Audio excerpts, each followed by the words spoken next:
Okay, hi guys. My name is Bexultan Tokan, and I'm a student of National School of Physics and Mathematics in Astana. Okay, let's begin. Bullying. What is that, bullying? It is a use of different forms of force to show domination. Some people think that that is an unavoidable period of every person's life, but others claim that it should be treated like a real problem. Bullying,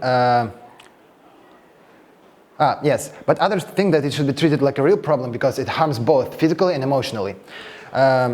Those who suffered from bullying in their at school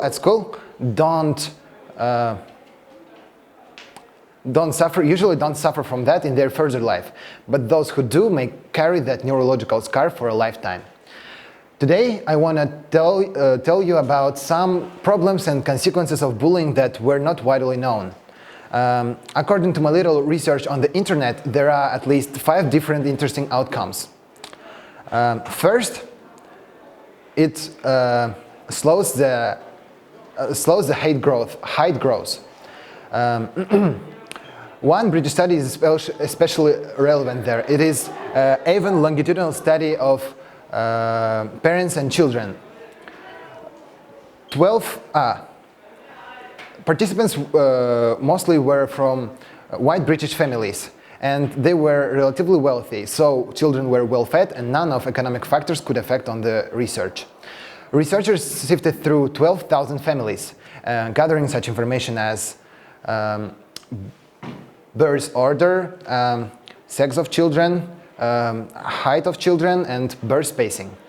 From that, scientists inferred that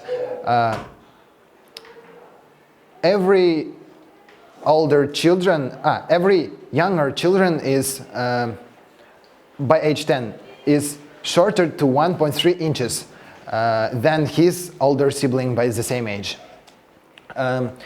Neither the sex of the siblings or economic factors could affect on the findings, so the best way to explain that was bullying from older children. With or without intentional malice, older children put their younger sibling into stress, slowing the flow of height hormone. Second, it slips the vigilance of immune system. When our body experiences stress, it produces white cells, which in turn produce pro-inflammatory substance to fight with infection. But when our body experiences that regularly, as said Scott Russo, a neuroscientist at Icahn School of Medicine at Mount Sinai, says that when our body experiences it regularly, it ramps up but doesn't shut down properly, therefore causing such damage as nerve cells' death. To illustrate the connection between immune system and behavioral resilience, Scott Russo and his colleagues took cells of a mouse which was in resilient and put them in the mouse which was in stress. As injections passed, mouse which was in stress showed less social avoidance, that's anhedonia, and so it showed less social avoidance and less anhedonia, that is an inability to pleasure. Yes. From that, researchers inferred that social stress causes a high response in our immune system, which in turn changes our behavior. Scott Russo suggests that that sometimes can lead to such disorders as depression and anxiety. Third, there is one more interesting consequence of bullying. Once Detroit Zoo removed all male baboons from Detroit all male baboons because they were fighting so fiercely and damaging female baboons so badly that the zoo overworked with sewing up deep cuts and dealing with lost fingers. But as time passed, one of female baboons became physically larger than others and began bullying others. That was because of male hormone corticosterone, which produces when bullying.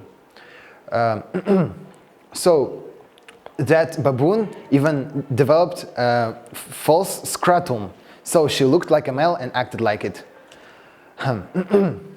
From that, researchers inferred that not those who physically developed become bulliers, but those who bully become more physically developed.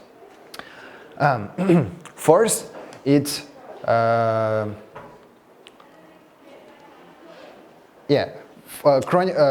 chronic stress causes more inclination to drugs and alcohol abuse. Some researchers like Klaus Mitzek decided to know whether bullying can cause that too. So to model bullying, they put one old, more aggressive rodent into one box with more younger rodent, and aggressive rodent pushed and even sometimes beat the younger one to show who's boss. Researchers figured out that a lot of stress hormone corticosterone was accumulated in that part of brain that accounts for reward stimuli like drugs abuse. That was still high even in a long time period. That what means that the rodent could be inclined to drugs and alcohol abuse. So when they got cocaine and alcohol, those rodents who were bullied take them more than those who were not bullied. That repeated even in a month when rodents became adults. Klaus Mitzek suggested that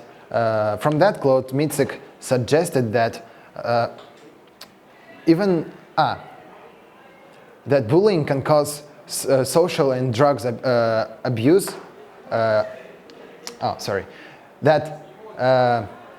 Bullying can cause propensity for drugs and alcohol even in further life. Yeah, and fifth is vicious circle. Researchers from the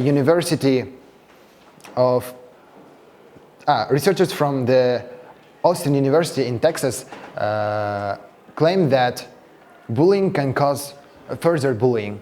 That bullies those who bullied become bulliers by themselves, for themselves.